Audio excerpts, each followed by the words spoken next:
अगर ये वीडियो आपको पसंद आए तो लाइक करें और शेयर करना मत भूलिए। सब्सक्राइब करें लक्ष्य टीवी चैनल को और बेल आइकॉन पर क्लिक करना मत भूलिए लेटेस्ट वीडियो सबसे पहले पाने के लिए। केवल श्रीमद् भागवत महापुराण के सेवनात् श्रवणात् पाठात् दर्शनात् पापनाशिनी, जो इसको सुने उसके पाप खत्म हो जाते हैं। किसी ने पूछा, महाराज सुनने से पहले आपने कहा है कि भाग्योदयेन बहुजन्म समर्जितेन, इसको सुनने के लिए कई जन्मों के जब भाग्य उदय होते हैं तब इस कथा को सुनने का मौका मिलता है। तो महाराज इस कथा को सुनने के लिए तो बहुत पुण्य चाहिए। हम कलयुग के प्राणी, इसे कोई हो बड़ा धर्मात्मा वो सुन सके, हम कैसे सुन सकते हैं महाराज? व्यास जी ने कहा सेवनात् श्रवणात् पाठात्, कोई बात नहीं, पाठ कर लेना। बोले महाराज हमको संस्कृत पढ़नी नहीं आती, पाठ कैसे करें? बोले दर्शनात् पापनाशिनी, कम से कम भागवत जी के दर्शन कराना, उसी से तुम्हारे पाप ताप संताप सब के सब खत्म हो जाए। तो श्रीमद् भागवत महापुराण में 18,000 श्लोक हैं, 335 अध्याय हैं और 12 स्कंद हैं। वैसे तो 3 महात्म्य श्रीमद् भागवत महापुराण में है, एक प्रारंभ में, एक मध्य में और एक अंत में। तो आए अब अपनी कथा को प्रारंभ करें। व्यास जी ने कथा प्रारंभ से पहले आप लोग समझ सकें ये कथा कैसी है, क्योंकि अगर हमें किसी के बारे में पता नहीं तो कथा, भाई जब उसकी कथा पता नहीं तो प्रेम नहीं होगा। ध्यान से सुनना, एक दृष्टांत देते हैं आप।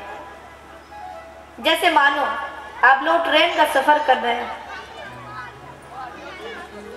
ट्रेन का सफर किया होगा आप लोगों ने, तो ट्रेन का सफर कर रहे हैं, बगल में कोई बैठा हो और उससे कहें भैया हमारा बैग पकड़ना, हम न्यूज़पेपर लेकर आते हैं, दोगे उसको बैग? दोगे कि नहीं? नहीं देंगे। पता नहीं है कहाँ का है, बैग लेकर भाग जाए तो, इसीलिए उसे हम बैग नहीं दें। भाई कोई बड़ा अच्छा व्यक्ति हो, वैसे कोई अपना बैग नहीं देगा। इसीलिए जिसके बारे में पता नहीं होता उससे प्रेम भी नहीं होता। इसीलिए पहले पता करना पड़ेगा व्यक्ति कैसा है, व्यक्ति का स्वभाव कैसा है और व्यक्ति का आचरण कैसा है। इन चीज ये सब बातें जब पता चलेंगी तभी उस व्यक्ति से प्रेम होगा। तो पहले पद्म पुराण के अंतर्गत श्रीमद् भागवत महापुराण का महात्म्य का वर्णित हुआ है। तो 6 अध्यायों में वर्णित महात्म्य, आज तो महात्म्य की कथा होगी जो पद्म पुराण अंतर्गत है। कल से श्रीमद् भागवत महापुराण प्रारंभ हो जाएगा। पहले तो व्यास जी ने पहले श्लोक में प्रणाम किया भगवान को। सच्चिदानंद रूपाय विश्वोत्पत्त्यादि हेतवे तापत्रय विनाशाय श्री कृष्णाय वयं नमः। सच्चिदानंद रूपाय विश्वोत्पत्त्यादि हेतवे तापत्रय विनाशाय श्री कृष्णाय वयं नमः। व्यास जी कहते हैं सच्चिदानंद रूपाय, भगवान का नाम बतलाया। किसी से जान पहचान करानी हो तो पहले कहते हैं ये इनका नाम ये। इसलिए व्यास जी हम सब लोग की जान पहचान किससे करा रहे हैं? भगवान से करा रहे हैं। तो पहले नाम बताया सच्चिदानंद रूपाय, भगवान का नाम सच्चिदानंद। बोले मतलब नाम का तात्पर्य होना चाहिए। नाम है ठीक है, पर मतलब क्या है इसका? तो बोले सत चित और आनंद, सच्चिदानंद। बोले फिर पूछा इनकी भी व्याख्या करें। तो बोले सत्य मतलब सत्य, और सत्य को बतलाने की आवश्यकता नहीं, सत्य सबको पता है और सबको अच्छा लगता है। भगवान का एक रूप सत्य बताया गया है। इसलिए आज समाज में कई लोग कहते हैं हम लोग नास्तिक, कहते हैं कि नहीं भाई हम तो नहीं मानते, हम लोग तो नास्तिक।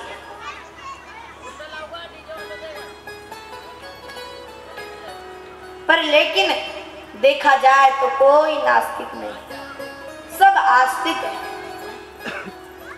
वो इसलिए कि भगवान का एक रूप सत्य बतलाया गया है और सत्य सबको अच्छा लगता है। कोई है जिसको झूठ अच्छा लगता है? दूसरे से भले ही हम लोग झूठ बोले, पर यही चाहते हैं हमसे सब लोग सत्य बोले। चोर लोग दिन भर चोरी करते हैं और शाम को जब उसका बंटवारा करते हैं तो कहते हैं भाई अब सत्यता पूर्ण होकर बराबर बंटवारा होना चाहिए। यानी अपने के लिए कोई झूठ नहीं चाहता, सब लोग, हर जीव के हृदय में सत्य की ही चाहत है। यानी हर व्यक्ति भगवान से प्रेम करता है। इसलिए भगवान सत्य स्वरूप है। जो पहले भी थे, जब हम नहीं थे तब भी वो थे, हम हैं अभी भी वो हैं, और जब हम लोग नहीं रहेंगे तब भी वो रहेंगे। ऐसे सत्य स्वरूप परमात्मा को मैं प्रणाम करता। दूसरे बोले चित, चित मतलब बोले प्रकाश।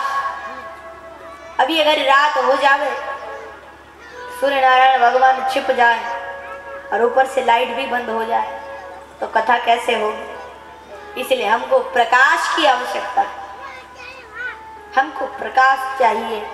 पर लेकिन भगवान को प्रकाश की क्या आवश्यकता हो सकती है? जिनके दो नेत्र सूर्य और चंद्रमा,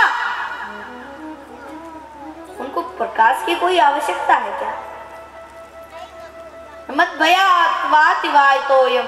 भगवान कपिल देव अपनी माता को ज्ञान देते समय तृतीय स्कंद में श्रीमद् भागवत महापुराण के कहते हैं माँ मत भयात् वाति वातोयम सूर्य तपति मत भयात्।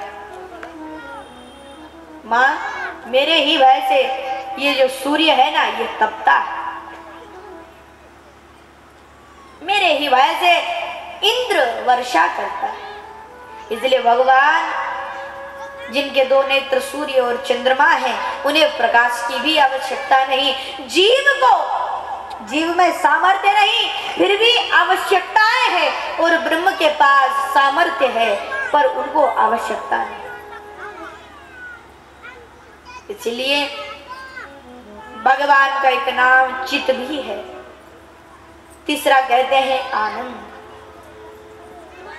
वर्णन किया जाए तो भगवान की ना कोई कथा का वर्णन कर सकता है, क्योंकि तुलसी बाबा ने रामचरित्र को लिखा, उसमें भी कहा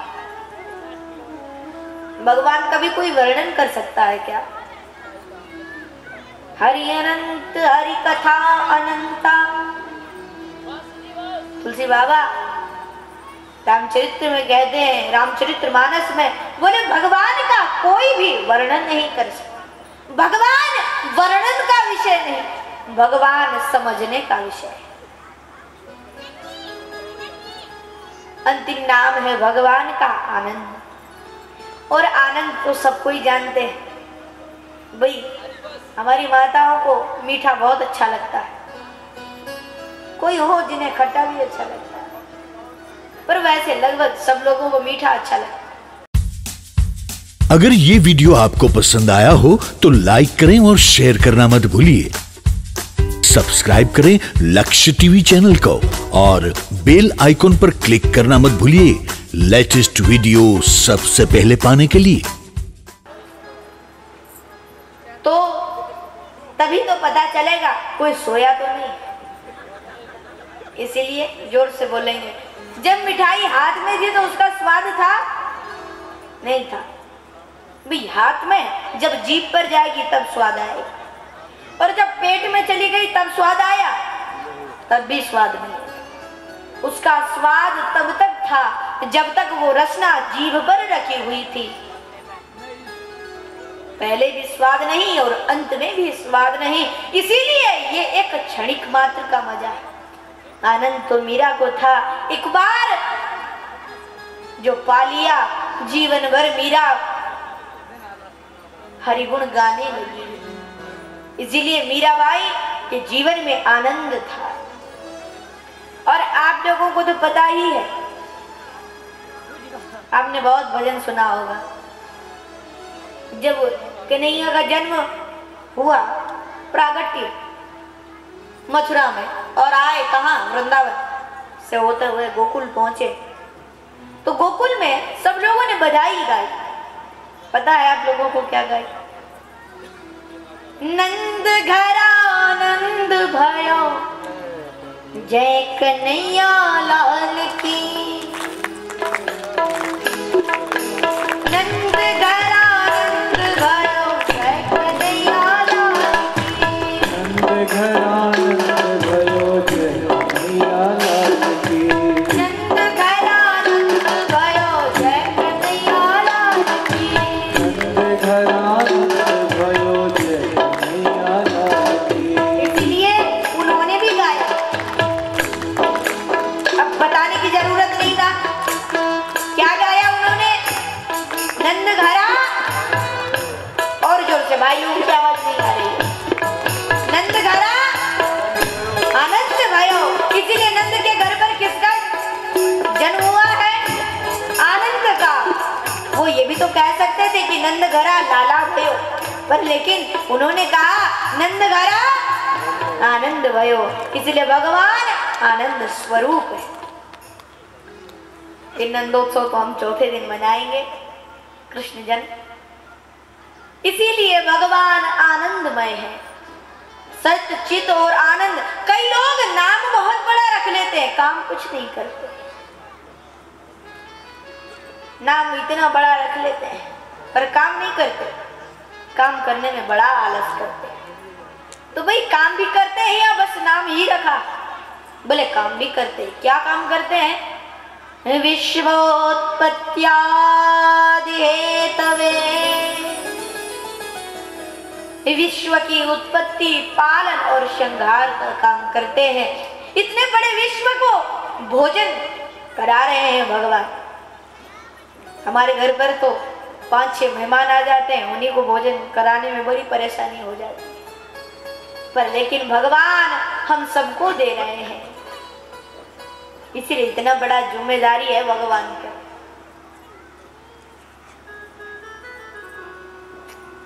भक्त तो भगवान से कहते हैं, प्रभु जब दांत न थे तो दूध दियो, अब दांत दिए हैं तो अन्न भी दे दो। भाई जब दांत नहीं थे तब उन्होंने दूध की व्यवस्था की, और अब जब दांत दिए हैं तो कुछ खाने की व्यवस्था भी तो करी होगी हमारे लिए। इसलिए भगवान सबको देते हैं। इसलिए बहुत बड़ा कार्य है भगवान के पास। दूसरा कहते हैं सच्चिदानंद रूपाय विश्वोत्पत्त्यादि हेतवे। किसी ने पूछा महाराज नाम भी बड़ा है, काम भी बहुत करते हैं, पर अगर हम इनकी सेवा पूजा करेंगे तो हमको भी कुछ देंगे क्या? सब लोग कुछ ना कुछ चाहते हैं, कोई धन चाहता है, कोई वैभव चाहता है, कोई मान प्रतिष्ठा चाहता है। सब लोग कुछ ना कुछ चाहते हैं भगवान से। इसलिए अगर भक्ति करनी है तो निष्काम होकर करो। निष्काम भक्ति व्यक्ति के अंदर होनी चाहिए, पर आज व्यक्ति के अंदर निष्काम भक्ति बहुत कम हो गई। सब कुछ ना कुछ चाहते ही हैं भगवान से, ये चाहते हैं थोड़ा देकर हमें ज्यादा मिले।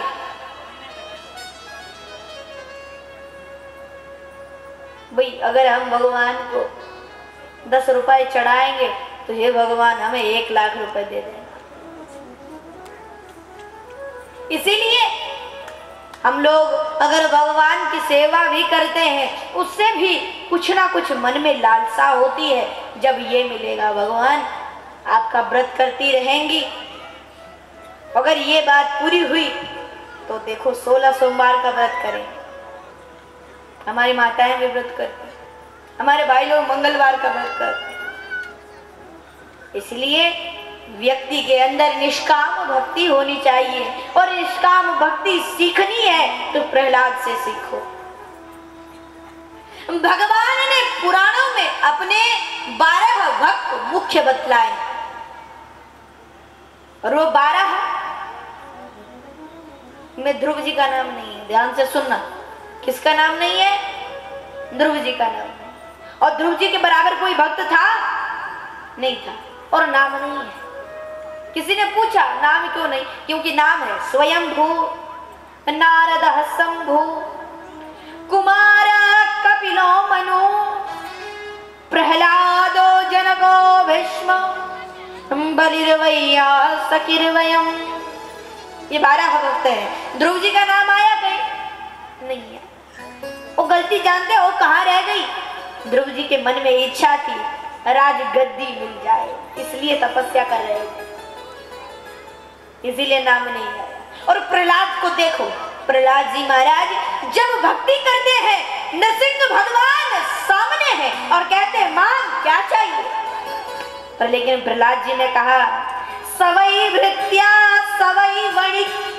महाराज अगर मैं आपसे कुछ मांग लूं तो भक्त और भगवान का रिश्ता खत्म हो जाता है, और ग्राहक और एक दुकानदार का काम शुरू हो जाता है। भाई हमने दिन भर आपके यहाँ मजदूरी की, इतनी भक्ति की, और उसके बदले में आप हमें पारिश्रमिक देते हैं, तो ये तो एक ग्राहक का काम है। हमें पारिश्रमिक नहीं चाहिए, हमें देना है तो पुरस्कार दो, पारिश्रमिक हमें नहीं चाहिए। बहुत बोलते रहे नरसिंह भगवान मांग कुछ तो मांग। जब परेशान हो गए प्रहलाद जी तो एक बात मांगी, हे प्रभु अगर देना ही चाहते हो तो बस एक वरदान देना, यदि आशीष में कामान वरास्त्वं वरदर्शभा। हे प्रभु अगर देना ही चाहते हो केवल एक वरदान देना, क्योंकि मैं गलत हो सकता हूँ, आप गलत नहीं हो सकते। लगता है मेरे अंदर कुछ मांगने की इच्छा आ गई है, इसलिए प्रभु तभी तो आप बार बार मुझे कहते हैं कुछ मांग कुछ मांग। तो प्रभु अगर देना ही है तो ये वरदान देना, जीवन में आपसे कुछ ना मांगो। अगर भगवान से मांगना है तो यही मांगो कि प्रभु हमें कुछ ना देना। इसलिए आज पर लेकिन कहा उन्हें क्या मिलेगा? बलिता पत्रय विनाशाय, त्रिताप नष्ट हो जाएंगे, दैहिक दैविक और भौतिक, ये 3 ताप खत्म हो जाएंगे। दैहिक किसी को बुखार आ जाता है, दैविक देवता भी कभी परेशान कर देते हैं। अब दैहिक ताप किसको था? कुब्जा को, 3 अंग से तिरछी थी, त्रिविक्रा, उसको भी ठीक किया। दैविक ताप गोकुल वासियों को थी, इंद्र से देवताओं से डुबाना चाह रहा था, उसे भी भगवान ने गोवर्धन उठाकर रोक दिया। दैहिक दैविक और भौतिक, भौतिक ताप से रक्षा की सत्यव्रत राजा की। भगवान मत्स्य भगवान बनकर आए और पीठ पर बैठा कर समुद्र में उन्हें घुमाए, यहाँ पृथ्वी का सर्वनाश हो गया था तब। इसीलिए भगवान तीनों तापों से सुरक्षा रक्षा करते हैं। इसीलिए केवल श्री कृष्णा वयं नुमः। हम सब लोग भगवान श्री कृष्ण, श्री राधा रानी है, श्री सहित श्री कृष्ण भगवान को प्रणाम करते हैं। एक खास बात आप लोगों को और बता दूं, श्रीमद् भागवत महापुराण में श्री शब्द से संबोधित केवल 2 लोग हुए हैं, एक श्री कृष्ण उवाच और दूसरा श्री सुक उवाच। बाकी सब क्या, सूत उवाच, सौनक उवाच, गोप्य उवाच, सबके आगे श्री नहीं लगा, केवल श्री कृष्ण और श्री सुखदेव महाराज इन 2 के आगे श्री लगाया, क्योंकि एक राधा जी के प्रिय पतिदेव है और दूसरे राधा जी के प्रिय शिष्य। इसलिए श्री शब्द से यहाँ पर श्री राधा रानी को संबोधित किया। पूरी भागवत जी में राधा जी का नाम नहीं है, केवल एक जगह सुखदेव जी ने संबोधित किया है, अनया राधितो नूनम। राधा शब्द से राधा जी को स्वीकारित किया है, क्योंकि सुखदेव जी अगर एक बार राधा जी का नाम ले लेते तो 6 वर्ष की समाधि लग जाती। और बेचारे परीक्षित के पास तो 7 ही दिन है और हम सब लोगों के पास भी 7 ही दिन, किसी के पास 8वां दिन है नहीं। या भाई कोई व्यक्ति सोमवार को या मंगल को या बुध को, बृहस्पति, शुक्र, शनि और फिर से रवि, इन 7 दिन में ही सबको मरना है। इसीलिए हमें लगातार 7 दिन तक भगवान की कथा सुननी है और तन मन धन से सुननी, मन लगाकर सुननी है, क्योंकि आप लोगों के बड़े पुण्य है जो आप लोगों को कथा सुनने का मौका मिला है। इसलिए आप इस अवसर को ना जाने दें, ज्यादा से ज्यादा भगवान की कथा को सुने। तो दूसरे श्लोक में यम प्रव्रजन्तमनुपेतं पेत कृत्यं द्वैपायनो विरह कातर आजुहावः पुत्रेति तन्मयतया तरवोभिनेदुस् तम सर्वभूत हृदयं मुनिमानतोस्मि। दूसरे श्लोक में सुखदेव जी महाराज को प्रणाम किया इस प्रकार, अब तो नैमिषे सूतमासीन मविवाद्य महामतिं कथामृतरसास्वाद कुशलः सौनको ब्रवीत्। इसलिए कुशलः सौनको ब्रवीत, आज 88,000 ऋषियों के मध्य में सूत जी महाराज बैठे हुए और सबको कथा सुना रहे। जहां पर ध्यान से सुनना, जहां पर राम कथा होती है वहां कौन आते हैं? हनुमान जी। और जहां कृष्ण कथा यानी श्रीमद् भागवत की कथा होती है वहां कौन आते हैं? उद्धव जी। इसलिए यहाँ भी क्या पता किसी रूप में आए, इसलिए आप लोग, ये कथा संगम है। आज ये कथा इतनी पवित्र है, बड़े बड़े देवताओं को भी इसे सुनने आना होता है। तो 88,000 ऋषियों के मध्य में सौनकादिक ऋषि से घिरे हुए सूत जी महाराज बैठे हुए हैं। उन्हें पुराणों की चर्चा सुनाते हैं, पुराणों की कथा सुना रहे हैं। सूत जी ने से सौनकादिक ऋषियों ने भी प्रश्न किया, अज्ञान ध्वंस विध्वंस कोटि सूर्य समप्रभ। हे महाराज, हमारी बुद्धि में अज्ञान रूपी अंधकार फैला हुआ है, अपनी बुद्धि रूपी सूर्यमय प्रकाश से इस अंधकार को ध्वस्त कीजिए और महाराज हमें भगवान की कथा सुनाइए।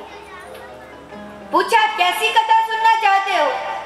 बोले कृष्ण प्राप्ति कर्म सस्वत साधनम तद्वदाधुना, ऐसी कथा सुनाओ जिससे भगवान प्राप्त हो जाए।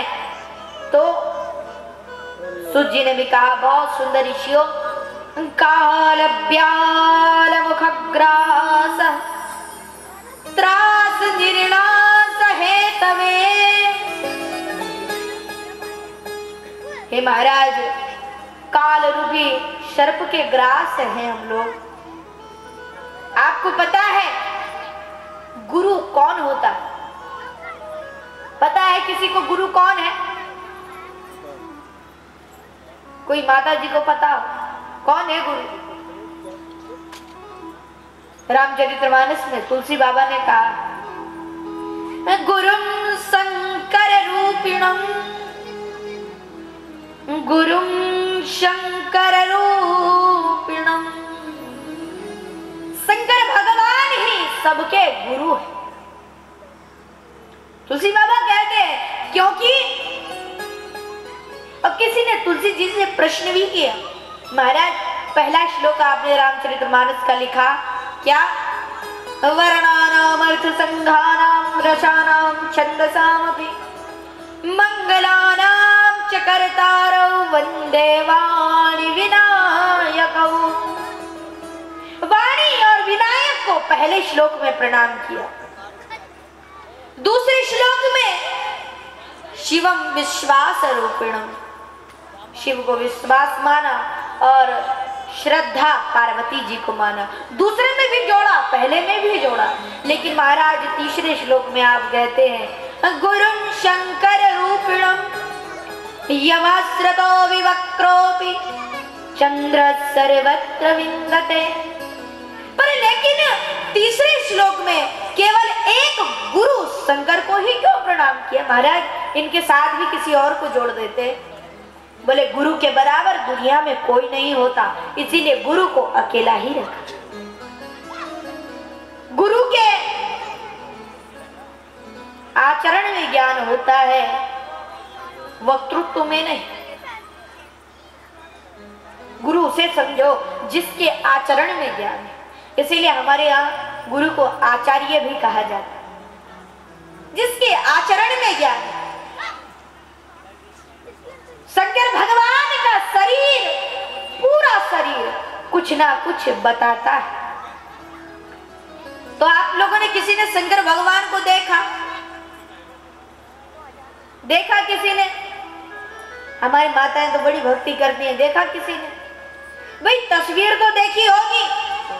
अगर ये वीडियो आपको पसंद आया हो तो लाइक करें और शेयर करना मत भूलिए। सब्सक्राइब करें लक्ष्य टीवी चैनल को, हाँ, और बेल आइकॉन पर क्लिक करना मत भूलिएगा लेटेस्ट वीडियो सबसे पहले पाने के लिए।